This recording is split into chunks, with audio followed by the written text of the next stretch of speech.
Alright, so this is a new series that I'm going to be doing where I slouch on the couch and talk about stuff for as long as I can. The first episode is going to be about multiplayer gaming. So I have a little bit of a list here pertaining to this. Now, multiplayer gaming, it's come a long way, right? It started, we could say, in LAN parties in the early 2000s, late 1990s, with like Doom and Unreal Tournament, Halo. And it's come a long way since then. Now we can play games with literally anyone from around the world. And I think that's awesome. It's a step up, and it shows how far we've come as a community, a gaming community.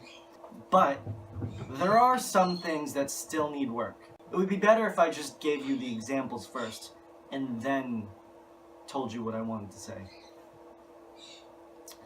So a couple of days ago, I'm playing Overwatch, and there's this one character, support character, named Ana, who has a kit revolved around manipulating the healing flow on the battlefield. So she has this one skill that gives her a grenade, which stops healing for enemies and increases healing for allies. Now our Ana was not using her healing grenade offensively.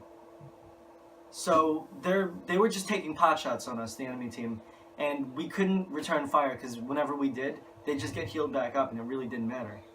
So I pointed this out. I said, "Hey, Ana, could you use your grenades offensively, please?"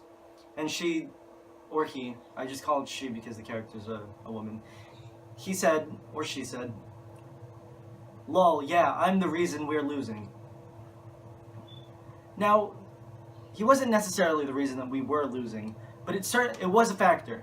If he was using his grenade as an offensive tool instead of just healing us, we might have had a higher chance of winning, because it would have given us more pressure on the map.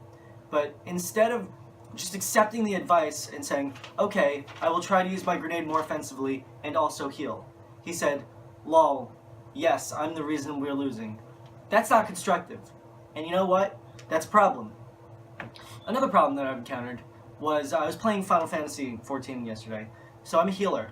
I'm playing support now. And the class that I play, Scholar, its whole kit is revolved around spreading damage over time to a bunch of enemies, and then switching back to a healing stance and healing your tank. I should explain that a little bit. So, for those of you that don't know, tanks in MMOs and any games really, they have one job, and that's to hold aggro on enemies so that the healer and the DPS, that's damage per second, don't take any damage, right? Because our jobs are to stay back and provide me support, and for the DPS to kill the things that the tank has aggro on. And aggro is a meter of how badly the enemies want to attack. So if the tank is holding aggro on a whole swarm of enemies, it stands to reason that the healer should not take aggro from them. And I checked with people that have been playing. John, he's been playing this game for like 7,500 hours or something. It's some insane number, I don't really know. But he said that I wasn't doing anything wrong, because I'm like, am I doing something wrong? Is there some reason I'm taking aggro and that he's not? And he said, no, you're doing everything right. It's his fault. Does he have so-and-so skill on? So I checked the tank, and I checked to see if he had the skill on. And he did. So I said, hey, could you please turn on so-and-so skill? And the tank, he turns on the skill, and I said, thanks. So we go through that little bit of the dungeon. We get to the next boss. Before we start it, some other guy flames him. He goes, dude, you need to hold aggro better. And I was like, yeah, I was taking so much aggro from you, and there's no reason that should have happened. And you know what he said? He didn't say, oh, I'm sorry, I'll try to do better. He said, wait for it, bye, smartass. Bye, smartass. And then he left. I didn't even do anything. I was just telling him what to do based on the experience of a player who was much more experienced than him. And did he take the advice? He did not take the advice. So that's pretty much, that's the epitome. This is really, those two examples I think exemplify the problem with an online community. So, overall, this is what I'm trying to say.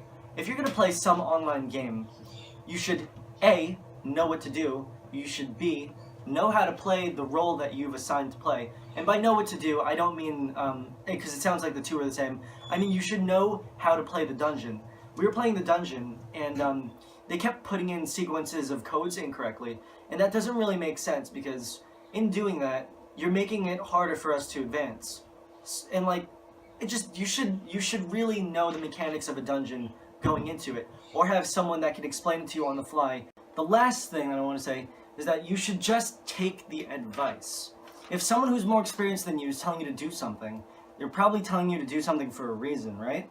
So if I'm saying, hey, I have a lot of hours on this, please do this to succeed, and they say, lol, bye, smartass, or something like that, that's not really conducive to a healthy online community, right? Just saying. So, thanks for watching my first episode of whatever I end up calling this. Like and subscribe for more content, and I'll definitely be back soon.